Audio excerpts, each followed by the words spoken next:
huge congrats to all the companies that graduated from YC and presented at our demo day in winter 2016. Pretty excited for you guys. 8 p.m. today, March 24th, is the deadline for applying to the YC summer batch. So, you know what to do.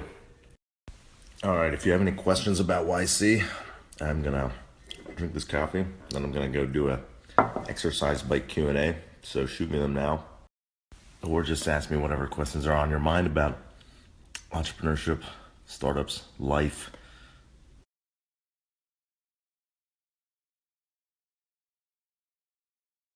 All right, what up, Snaps? We're gonna do our Q&A. Just getting warmed up here. Got music by the Artists Union Top. All right, first question is, when does it make sense to apply to YC with no traction?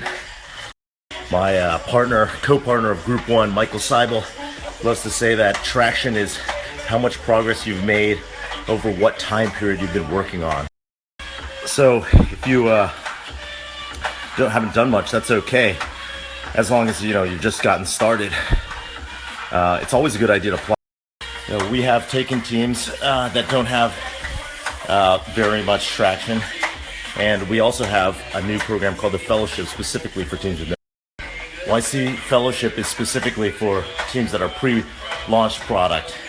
We've had some successful companies come out of that. Someone else asked, what's the least amount of traction we've ever accepted? We've accepted many people who have had nothing. Best example of that might be Drew from Dropbox, who was a solo founder when he applied and really only had a basic demo.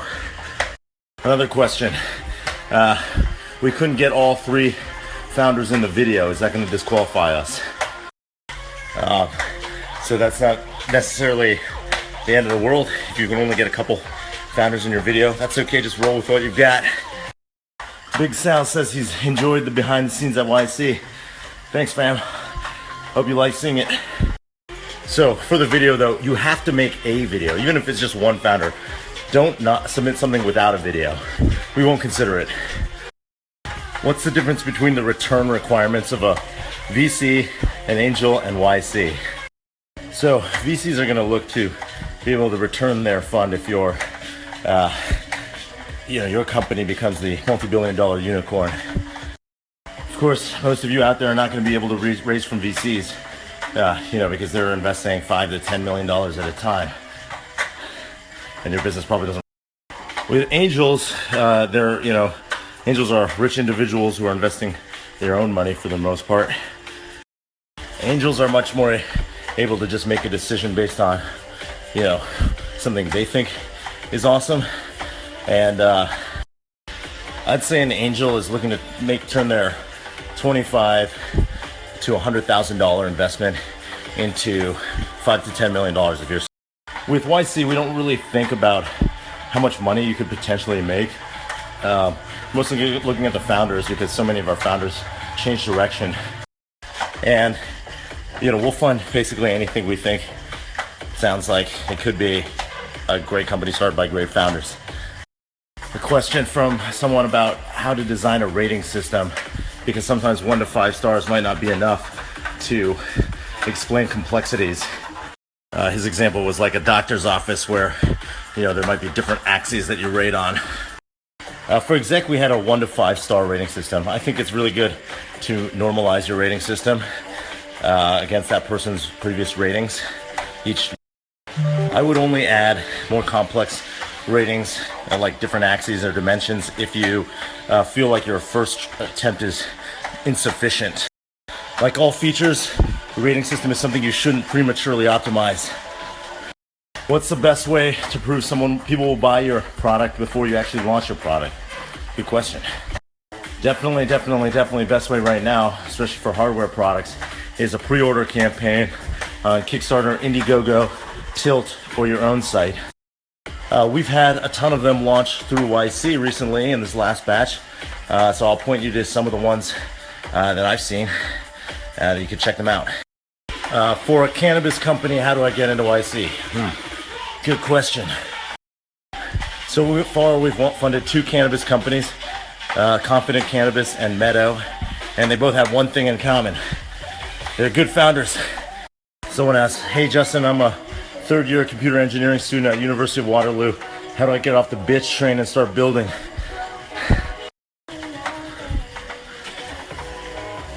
So, I started building my first startup when I was in undergrad with Emmett.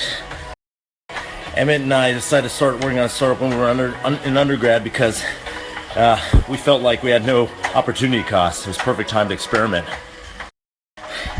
I recommend finding someone who you really like to work with. Undergrad's the best place to find co-founders for your startup because you're all not doing shit. It becomes super, super hard to find co-founders 10 years out. A lot of my friends are like, hey, I want to start a company now that it's popular, but everybody I know has mortgages. One thing I'd recommend is just to start hacking stuff up. You know, things you're interested in, just start building stuff. You got a lot of time. You got no excuse. Question, is YC drifting away from social network startups? More like we're running screaming from the burning building. No, just kidding. We funded, I think, the same amount, honestly, of social startups. People always thought we funded more, but we continue to fund some, and we continue to do so. Two great examples in this latest batch from my group, Group 1, the best group, Wakey, which is a social network for people to make phone calls to each other. And second example is Chitter, a new pseudo-anonymous social network for colleges. Check it out. Question, what are the top 3 traits that YC partners want to see in founders? I can only speak for myself, but here it goes. Number 1, relentlessness. Most companies are a complete slog and you cannot give up. You have to blow down barriers. Number 2, the ability to actually build your product, aka if you're building something technical ability. Really key. Otherwise, how are you going to build it? Number 3, I like to see some unique market insight. Why are you going to be successful when other people aren't? Question about closing. What are the most important things to getting a deal closed? The one thing I'd say, I mean, there's lots of different types of deals and closings and sales, but the one thing I'll say is having an advocate. You have to have a strong advocate internally. What's a good way to gauge if you're serious about your startup? Good question. One easy one, is it your full-time job? Or have you quit your job yet?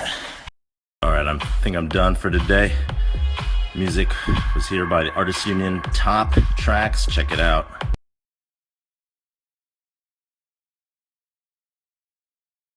This startup graveyard. There was a startup in here. Now, rest in peace. Ghost Town. R.I.P. What was it? Hippo. Moment of silence. Shippo. Going for a nice little walk down here in what's this? Yerba Buena. With yes. I'm finally trying the La Croix. It is delicious. What do you think of Nick's sax?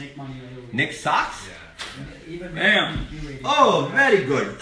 What up, Snaps? So I got a promotion at work today. Now I'm the official Snapchatter for Y Combinator and spokesman. That promotion does not come with any additional compensation. Kasser, how does it feel to be passed over? I was really gunning for the job. What do you think happened? What could you do better next time? They said they don't like my accent. What up, Snaps? We're here with Peter, and we're doing a video shoot for a series on Red Bull TV. What up, Snaps? We're here with Tiger, aka the new head of media relations of Justin Khan Enterprises. And what up, Snaps? I'm about to take my first official action as Y Combinator spokesperson. This Tuesday, March 29th, we are having office hours in Beijing.